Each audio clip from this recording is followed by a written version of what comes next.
নমস্কার, বাংলা টক আমার ইউটিউব চ্যানেলে আপনাদের স্বাগত।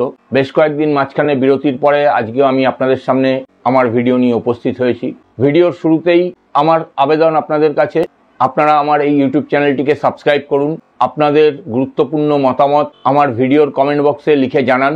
ভিডিওগুলো ভালো লাগলে পরে অবশ্যই লাইক করুন এবং শেয়ার করে ছড়িয়ে দিন। আজকে আমার ভিডিওর বিষয়বস্তু এই যে এসএসসির চাকরিহারা শিক্ষক শিক্ষিকা তারা দাবি করছিলেন, মূলত তিনটে দাবি করেছিলেন সরকারের কাছে, এসএসসির কাছে এবং সর্বোচ্চ ন্যায়ালয় অর্থাৎ সুপ্রিম কোর্টের কাছে। তাদের মূল দাবি যেটা ছিল যে যেহেতু কোর্ট তাদেরকে আনটেন্টেড টিচার বলছেন, স্বাভাবিকভাবেই তাদের দাবি তারা রাখছিলেন যে আমরা যখন আনটেন্টেড টিচার তাহলে কেন আমাদের স্বপদে বহাল করা যাবে না সে বিষয়ে। এছাড়া রাজ্য সরকারের কাছে, এসএসসির কাছে শিক্ষামন্ত্রীর সঙ্গে যে বৈঠক হয়েছিল সেখানেও তারা একই দাবি তুলেছিলেন। তার সাথে সাথে তাদের আরও যে দাবি ছিল সেটা হচ্ছে এই পরীক্ষা, এসএসসি যে পরীক্ষা নিয়েছিল 2016 সালে তার ওএমআর শিট প্রকাশ করতে হবে ওয়েবসাইটে, এবং মেধা তালিকা যেটা তৈরি হয়েছিল, যে তালিকা অনুসারে চাকরি ইত্যাদি দেওয়া হয়েছে সেটাও প্রকাশ করতে হবে।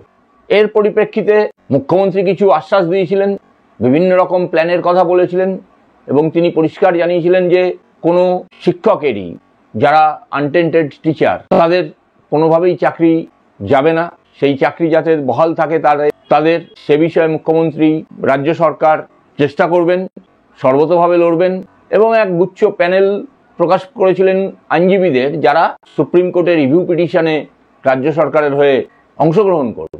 কিন্তু আমরা কি দেখলাম, যখন মুখ্যমন্ত্রী এই সমস্ত আশ্বাস দিচ্ছেন ঠিক সেই সময়ই পশ্চিমবঙ্গ শিক্ষা পর্ষদ সুপ্রিম কোর্টের প্রধান বিচারপতির বেঞ্চে আবেদন করলেন যে আপনি যে আদেশ দিয়েছেন, যে রায় দিয়েছেন, আমরা সেটাকে মেনে নিচ্ছি, শিরোধার্য করছি এবং আপনি যে রায় দিয়েছেন সেই রায় অনুযায়ী আমরা পুনরায় পরীক্ষা নেব। কিন্তু বর্তমান সময়ে আপনার এই রায়ের ফলে যেটা সমস্যা হয়েছে সেটা হচ্ছে স্কুলগুলো পঠন পাঠন ক্ষতিগ্রস্ত হচ্ছে, ছাত্রছাত্রীরা আসতে পারছে না, তাদের পড়াশোনা করার জন্য যে শিক্ষক দরকার সেই শিক্ষকের ব্যবস্থা এই অল্প সময়ের মধ্যে করা সম্ভব নয়।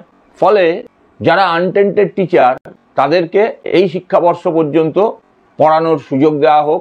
তার মধ্যে আমরা অবশ্যই এই নতুন নিয়োগের প্রসেস যেটা আছে সেই প্রসেসটা পুরো করে আগামী শিক্ষাবর্ষে যাব।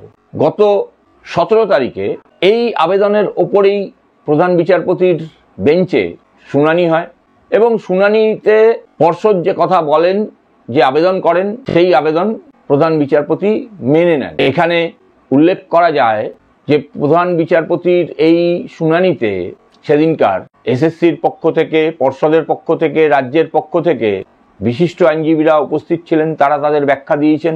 সে অর্থে যারা বঞ্চিত চাকরি প্রার্থী অর্থাৎ যারা মূল মামলাকারী, যাদের মূল মামলার ফলে আজকে এই দুর্নীতি সামনে এসছে, তারা সেরকমভাবে কোনো এর বিরোধিতায় বক্তব্য রাখেননি। প্রধান বিচারপতি তাদের এই রায় মেনে নিলেও, তাদের এই যে রায় দিয়েছিলেন সেই রায়টিকে কিছুটা মডিফাই করে পর্ষদের এই আবেদনকে মেনে নিলেও তিনি কিন্তু কতগুলো শর্ত এর সঙ্গে জুড়ে দিয়েছেন, যেই শর্তগুলো কিন্তু তার মূল যে মামলার রায় সেই রায় ছিল না। কি শর্ত দিয়েছেন?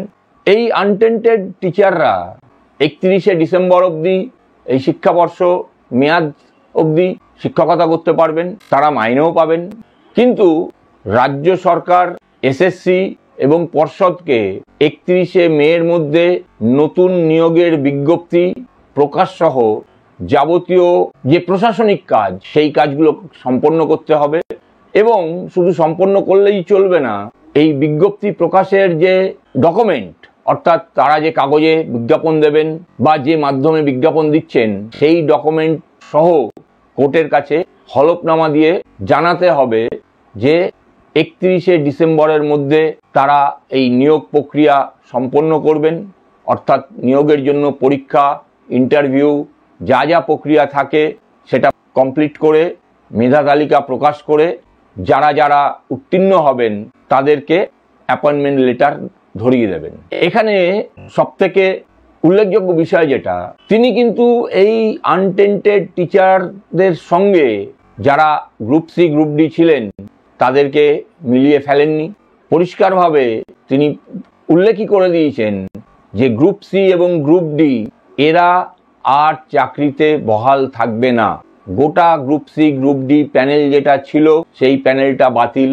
কারণ গ্রুপ সি এবং গ্রুপ ডি এই প্রার্থীদের যারা চাকরি করছিলেন তাদের নিয়োগে দুর্নীতি এমন সংখ্যক মাত্রায় হয়েছে যে সেখানে কে যোগ্য কে অযোগ্য এটা বিচার করা সম্ভবই না। আর দেখুন, একটা কথা পরিষ্কার, এই টেন্টেড এবং আনটেন্টেড এই যে কথাটা, এই টেন্টেড কথাটার কিন্তু যদি সঠিক বাংলা করা যায় তাহলে টেন্টেড মানে অযোগ্য বা আনটেন্টেড মানে অযোগ্য নন, এটা দাঁড়ায় না। টেন্টেড কথার অর্থ দাঁড়ায় যিনি কলুষিত বা কোনো রকমভাবে অবৈধ ইত্যাদি। ফলে এখানে যোগ্য অর্থাৎ তাদের একাডেমিক বলুন বা অন্যান্য যে কোনো প্যারামিটারে তারা যোগ্য নয়, কোর্ট কিন্তু একথা একবারও বলেনি। কোর্ট যেটা বলেছেন তারা আনটেন্টেড। আনটেন্টেড কথার অর্থ তারা যে কোনো রকমভাবেই দুর্নীতি করেছেন, তাতে কলুষিত হয়েছেন। আর আরেকটা পক্ষ যারা দুর্নীতি করেননি এটা বলা যাচ্ছে না, কিন্তু সেটা প্রমাণও করা যাচ্ছে না, ফলে তাদেরকে আনটেন্টেড হিসেবেই গ্রাহ্য করা হচ্ছে। এবার আমরা জানি শিক্ষকদের মধ্যে একটা সিবিআই নির্দিষ্ট করে তালিকা প্রকাশ করেছে, এসএসসির কাছে দিয়েছে। ওই গাজিয়াবাদ থেকে যে হার্ড ডিস্ক উদ্ধার করেছিল সেই হার্ড ডিস্কের মধ্যে যে ওএমআর শিটগুলো ছিল সেই ওএমআর শিটগুলো থেকে প্রাথমিকভাবে এখনো অবধি একটা সংখ্যা সিবিআই বের করতে পেরেছে যারা টেন্টেড, সেই সংখ্যাটা।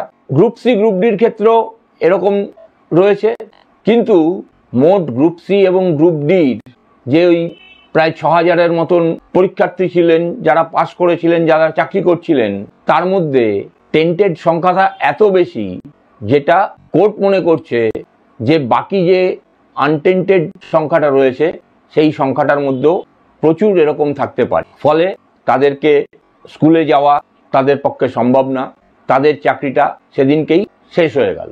এখন দেখুন, রাজ্য সরকার বা এসএসসি বা শিক্ষামন্ত্রীর সঙ্গে যখন এই টেন্টেড আনটেন্টেড টিচাররা বৈঠকে বসলেন তখন তাদেরকে আশ্বাস দেওয়া হলো রাজ্য সরকার রিভিউ করবে, কিন্তু রাজ্য সরকার কিন্তু রিভিউতে না গিয়ে তারা আগে এই পর্ষদের যে আবেদন সেই আবেদনের শুনানিতে অংশগ্রহণ করলেন এবং রাজ্য সরকারেরই একটি সংস্থা পর্ষদ তারা স্বীকার করে নিল দুর্নীতি হয়েছে, তারা কোর্টের রায়কে মানছেন। এরপরে কি আর রিভিউ পিটিশন করা সম্ভব?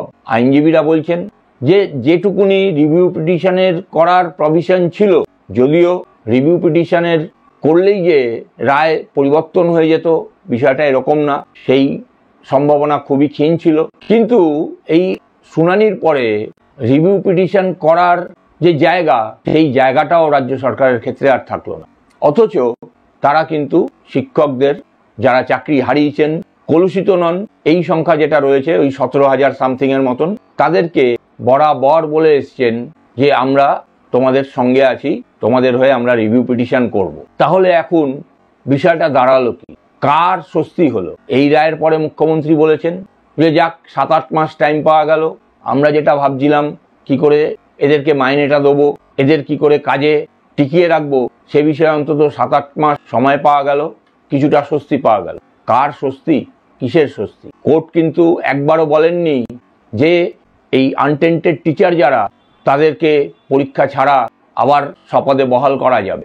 এবং বিচারপতি তার রায় পরিষ্কার বলে দিয়েছেন এই সমস্ত শিক্ষকেরা যারা আনটেন্টেড তাদেরকে ডিসেম্বর মাসের মধ্যে যে নিয়োগ প্রক্রিয়া হবে সেই নিয়োগ প্রক্রিয়ায় অংশগ্রহণ করতে হবে, সেখানে উত্তীর্ণ হলে তবেই তারা চাকরিতে বহাল হতে পারবে। কিন্তু শুধুমাত্র বহাল হলেই তাদের কিন্তু যে বর্তমানে পরিস্থিতি সেই পরিস্থিতি থেকে তারা বেরিয়ে আসতে পারবেন না, কারণ যেদিনকে তারা বহাল হবেন তাদের চাকরিটা সেদিন থেকেই ধরা হবে। এই যে তারা আপৎকালীন সময় রাজ্য সরকারের বিপদের সময় তারা পরীক্ষা নিচ্ছেন, পড়াচ্ছেন, খাতা দেখছেন, ইত্যাদি কাজকর্ম করছেন, তার জন্য তারা কিন্তু অতিরিক্ত কোনো রকম সুযোগ সুবিধে পাবেন না। অর্থাৎ তারা মুখ্যমন্ত্রী যেটা 7 তারিখে বলেছিলেন ভলেন্টিয়ারি সার্ভিস দেওয়া, এখন তারা এই ভলেন্টিয়ারি সার্ভিসটাই দেবেন। কোর্ট কিন্তু তাদের কথা মানলেন না। তারা যেটা বলেছিলেন যে তাদের যেহেতু আনটেন্টেড বলা হচ্ছে, স্বপদে বহাল করতে হবে। আর ওই মুখ্যমন্ত্রী বলেছিলেন না, তাদের ABCD অনেক প্ল্যান রেডি আছে। এই যে পরীক্ষা হবে, এই পরীক্ষায় যদি তারা মনে করেন যারা এই আনটেন্টেড শিক্ষক তাদেরকে কিছু পেছন দিক থেকে অতিরিক্ত সুযোগ সুবিধা করে দেবেন, অতিরিক্ত কোনোভাবে তাদেরকে ফেভার করবেন, তাহলে কিন্তু আরও বিপদে পড়বেন। কারণ যারা সুযোগ সুবিধাটা পাবেন না তারা আবার কোর্টে যাবেন, কোর্টের দ্বারস্থ হবেন। কোর্ট কিন্তু এরপরে ভয়ঙ্কর কড়া অ্যাকশন নিতে বাধ্য থাকবে। আমার মনে হয় সেক্ষেত্রে সেটা হবে কোর্টের এই রায় যেটা দিয়েছেন সেই রায়টাকে অমান্য করার সামিল। এমনিতেও বিচারপতি এই যে আবেদন মঞ্জুর করেছেন, তার সাথে সাথে তারা পরিষ্কার বলেই দিয়েছেন যে 31 রাজ্য পর্ষদ বা SSC যদি এই নিয়োগ প্রক্রিয়ার বিজ্ঞপ্তি জারি না করেন, তাহলে পরে তারা এই যে রায়টা দিলেন এই রায়টা ভয়েড হয়ে যাবে এবং সাথে সাথে রাজ্য সরকারকে SSCকে জরিমানার মুখেও পড়তে হবে। ফলে যারা মনে করছেন এই রায় স্বস্তি এনে দিল, তারাই জানেন তাদের কীরকম স্বস্তি এনে দিল, কোথাকার স্বস্তি এনে দিল। আর শিক্ষকরা যে তিমিরে ছিলেন সেই তিমিরেই থাকলেন। তারা যদি রাজ্য সরকারের ওপর এখনও ভরসা করে চলতে চান, তাহলে তারা কিন্তু মহা বিপদে পড়বেন। কারণ তারা যারা ডিসেম্বর মাস অবধি পড়াতে চান স্কুলে যেতে পারেন, তাতে কোনো অসুবিধা নেই। কিন্তু তারা যদি মনে করেন এই পড়ানোর বাবদে তাদের বিনা পরীক্ষাতে তারা আবার নিয়োগ পাবেন, সেক্ষেত্রে ভুল করছেন। ফলে পরীক্ষায় বসার জন্য যে প্রিপারেশন করা দরকার সেদিকে যদি তারা না মনোযোগী হন, রাস্তার আন্দোলনে যদি না তারা থাকেন, রাজ্য সরকারের কথায় যদি তারা ভুলে থাকেন, তাহলে তাদের বিপদ অনিবার্য।